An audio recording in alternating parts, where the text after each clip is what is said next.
Okay, ina jiran ki. Sai kin fito.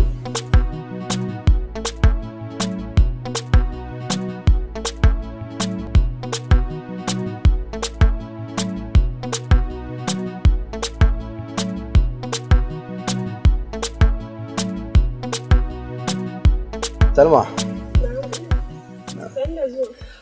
Sannan ki. Lafiya kalau ya gajiya? Lafiya kalau ya gida? Ai alhamdulillah, ya su mama. Sannan Salma, kin san me yasa na zo gurin ki? Wallahi abubuwa ne sun dame ni. Na je ni gidan su kawarki Sauda. Na je ni gidansu ya kai su uku. Na je ba na samunta, sannan in na kira wayanta baya shiga. Na rasa me yake faruwa, hakan abin yana damuna, ba na iya bacci.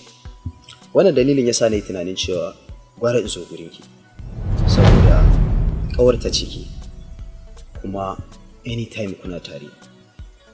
To maybe ke za ki san Sauda tana ina ko kuma a cikin wani hali take, amma ko a wani irin hali take tunda muka fara tare da ita ban taba kiran wayanta so uku in ji bai shiga ba, ban taba zuwa gidansu har ya kai kimanin so biyu ba ban same ta ba. Wannan abun yana damuna, amma me yake faruwa ne Salma? Gaskiya Umar, akwai abin da za a iya boyewa, akwai abin da za a iya boyewa ba. Sauda ne da nan ciki ne da ita. What? Ciki? Haba Salma, haba Salma. Ko ke ma kina ɗaya daga cikin mutanen da suke so a raba da Sauda ne? Haba Salma, haba Salma. Me yasa ta ko ina haba Salma, haba. Ta ko ina idan na ba a san tarayya na da Sauda, haba Salma. Yanzu kuma da wannan magana zaki bullo mun? Kice mun Sauda tana da ciki? Haba Salma.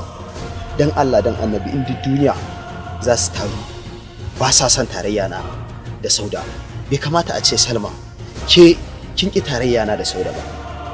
Haba Salma, ta ina za a fara ce min Sauda tana da ciki hankali na ya dauka kuma da hankali na in yadda ji? Wallahi duk duniya za su tare su ga ba zan yadda ba.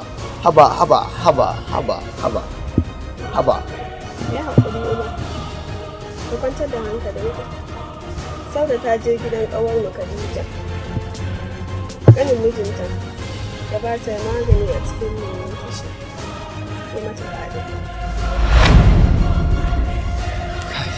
Duka ina zan sa rayuwa na ne?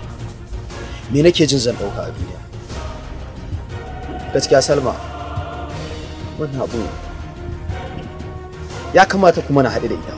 Ko ma yaya ne ya kamata na haɗu da ita. Ko zan yi haƙuri ya zama dole in haɗu da Sauda. Gaskiya Sauda dai tsoron haɗuwa take da ita. To ai kuma ya zama dole na haɗu da ita. Idan ban haɗu da ita ba ina zan sa rayuwa na? Ni har yanzu ban yarda ba. Ya kamata in haɗu da ita na tabbatar ma da zuciyata. Inna lillahi wa inna ilaihi raji'un. Kin san me nake so da ke? Dan Allah ki mun kokari kawai, ki kokarin ki haɗa ni da Sauda kalle ta kawai na wanke zargin da yake cikin zuciyata. To ba matsala, za a sayin da za a yi. Babu wani abu.